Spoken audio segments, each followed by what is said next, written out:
Untuk potensi penyebaran penyakit melalui jalur-jalur distribusi yang tidak resmi, jadi kita sudah melakukan pengawasan terhadap lalu lintas hewan kurban, dan pengawasan lalu lintas hewan kurban ini tidak dilaksanakan oleh Kementerian Pertanian saja, tetapi bekerja sama dengan berbagai stakeholder lainnya.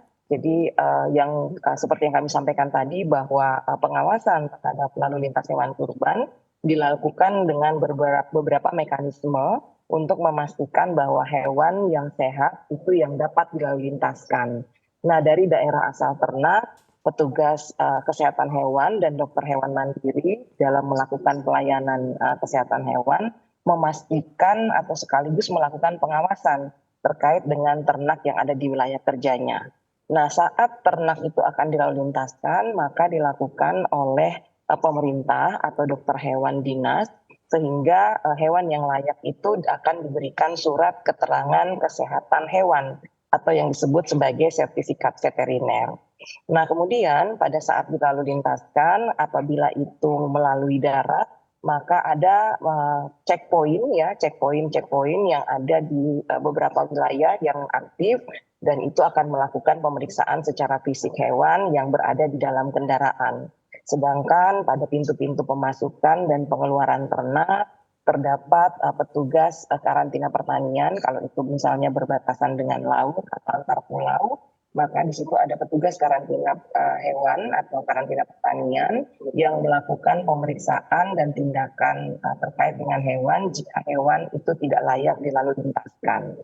Kemudian di daerah tujuan atau di daerah penerima ternak dalam rangka perayaan Idul Adha ini, petugas dinas juga sudah gencar melakukan pendataan terkait dengan ketersediaan dan juga pemeriksaan kesehatan hewan di lokasi-lokasi penjualan dan penampungan ternak. Kemudian juga kita menyediakan pengobatan ataupun dilakukan tempat untuk mengisolasi hewan sakit jika terdapat hewan yang sakit atau cedera begitu ya pada saat dilalu lintaskan. Kemudian disarankan untuk dilakukan, yang paling penting adalah disarankan untuk melakukan pemotongan hewan kurban di rumah potong hewan yang ada untuk meminimalisir penyebaran penyakit lebih jauh.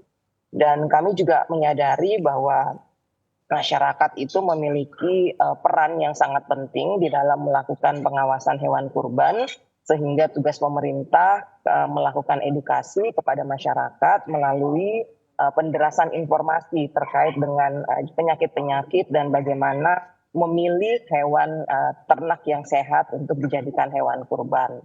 Nah, untuk jalur distribusi yang tidak resmi, ini adalah merupakan tantangan kita semua di dalam lalu lintas hewan saat ini.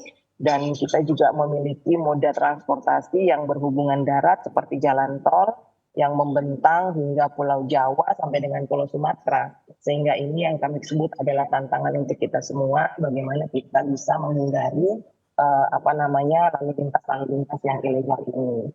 Kemudian ketersediaan jumlah petugas kesehatan hewan juga memang belum memadai, belum cukup, tetapi kami berusaha semaksimal mungkin dengan melibatkan berbagai instansi terkait, ya baik itu di perhubungan maupun di kepolisian, untuk juga menderaskan informasi terkait dengan kesehatan hewan pada ternak-ternak hewan kurban.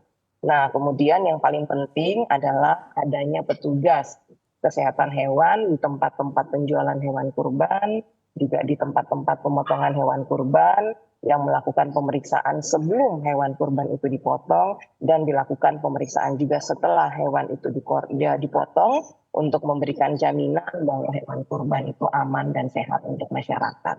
Jadi kami menghimbau juga kepada seluruh masyarakat untuk membeli hewan kurban di tempat-tempat penjualan yang sudah mendapatkan izin di bawah pengawasan dari pemerintah daerah, dan juga tentunya memiliki surat keterangan kesehatan sehat dari dokter hewan setempat. Demikian. Berbagai upaya pengawasan sudah dilakukan Kementan. Lalu bagaimana perkembangan temuan kasus PMK dan LSD saat ini? Apakah masih banyak ditemukan? Untuk kasus PMK saat ini memang sudah terlaporkan di 27 provinsi. Kemudian 17 provinsi masih melaporkan adanya kasus karena ini memang PMK disebabkan oleh virus, penyebarannya sangat cepat.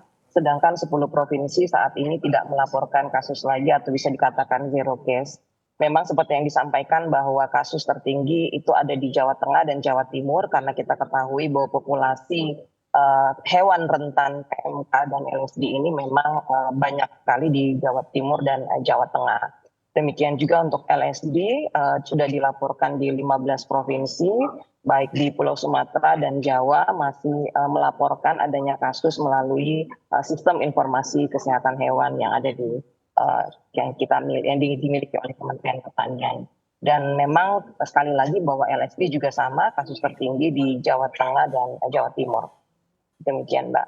Nah, Baik, lalu kemudian kami sih berharap, jadi kami berharap bahwa dengan masih ditemukannya kasus ini, maka kita terus menggencarkan tadi program vaksinasi untuk memberikan kekebalan kepada hewan-hewan ternak untuk persiapan kurban.